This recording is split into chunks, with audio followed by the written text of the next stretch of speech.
अस्सलाम वालेकुम गाइस, आज हम आपको बताएंगे कढ़ाई बनाने का तरीका। तो हमने सबसे पहले कढ़ाई में ऑयल ले लेना है 1 कप। तो हमने 2 से 3 छोटे छोटे प्याज लिए थे, इनको ब्रीक कट कर लेना है और इन्हें हमने फ्राई कर लेना है, हल्का ब्राउन कर लेना है। तो मैंने थोड़े से प्याज लिए थे,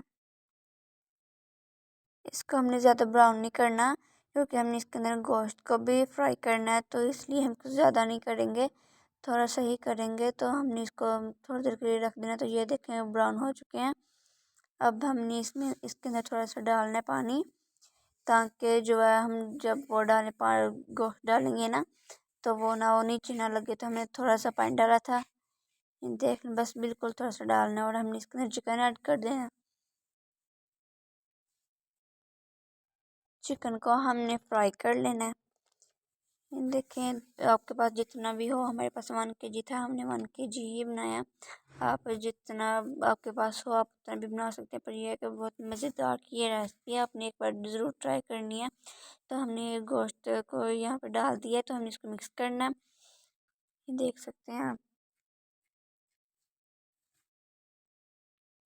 बिल्कुल स्लो आंच पे हमने इसको फ्राई करना है, ताकि ये ज़्यादा नीचे लगे भी ना और ये ज़्यादा जले भी ना, तो सही गल जाए।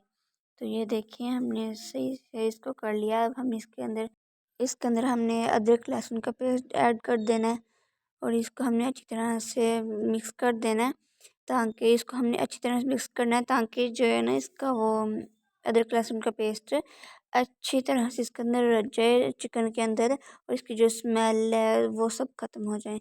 तो यहाँ पे हमने नमक, मिर्च, हल्दी, एक कड़ी पत्ता और कुछ लौंग थे और दालचीनी और 2 से 3 हमने इसके अंदर डाली थी बड़ी इलायची। अगर आपके पास हो तो डाल दीजिएगा, ज़रूर डालिएगा। तो इसके साथ ये है कि बहुत अच्छा जायका आता है और खुशबू भी बहुत ज़्यादा आती है। तो आप ये इसके साथ ही टमाटर ऐड कर दें हैं, ताकि जब हम इसको मिक्स करें, फ्राई करें साथ साथ, तो ये भी हो जाए। इसको हमने अच्छी तरह से मिक्स करना है, ताकि जो हमने अभी मसाले ऐड किए हैं वो अच्छी तरह से इसके अंदर रच जाएं। अब हमने इसको मिक्स करते रहना है जब तक ये इसके टमाटर और जो हमने बाकी मसाले ऐड किए हैं इसके अंदर वो अच्छी तरह से गल जाएं और सही से इसके अंदर रच जाएं। अब हमने इसके अंदर मिर्ची ऐड कर देनी है, आप अपने ज़ायक़े के मुताबिक इसके अंदर ऐड कर सकते हैं। तो मैंने इसके अंदर 2 से 3 चम्मच ऐड किए हैं, तो आप ज़्यादा भी ऐड कर सकते हैं। और मैंने थोड़ा सा इसके अंदर पानी ऐड किया और इसे हिलाना शुरू कर दिया। हमने इसके अंदर ज़्यादा पानी ऐड नहीं करना, क्योंकि टमाटर ने भी अपना पानी छोड़ना और गोश्त ने भी। तो हमने इसको मिक्स करते रहना है। ये देख लें आप। अब हमने इसके अंदर ये ऐड कर दें, सूखा धनिया ऐड कर देना जो हमने पीस के रखा हुआ था, 2 से 3 चम्मच बड़े। आप जितना चाहे उतना ऐड कर सकते हैं, पर ये है कि इससे खुशबू ज़्यादा आती है और जायका भी अच्छा होता है। तो आप अपने जायके के मुताबिक ऐड कर सकते हैं। हमारे पास इतना ही था, हमने सब ऐड कर दिया। अब हमने इसको हिलाते जाना है, ताकि जो सारे मसाले हैं वो अच्छी तरह से हो जाए। अब हमने थोड़ा सा पानी डाला था और इसे 5 मिनट के लिए बंद कर दिया था। आप देख सकते हैं बहुत ही मज़ेदार की यह रेसिपी है, आपने एक बार ज़रूर बनानी है। आप हमारे चैनल को सब्सक्राइब करके रखें, ताकि हमारी आने वाली हर नई वीडियो आपके पास बआसानी पहुंच सके, और हमारी फुल वीडियो देखा करें।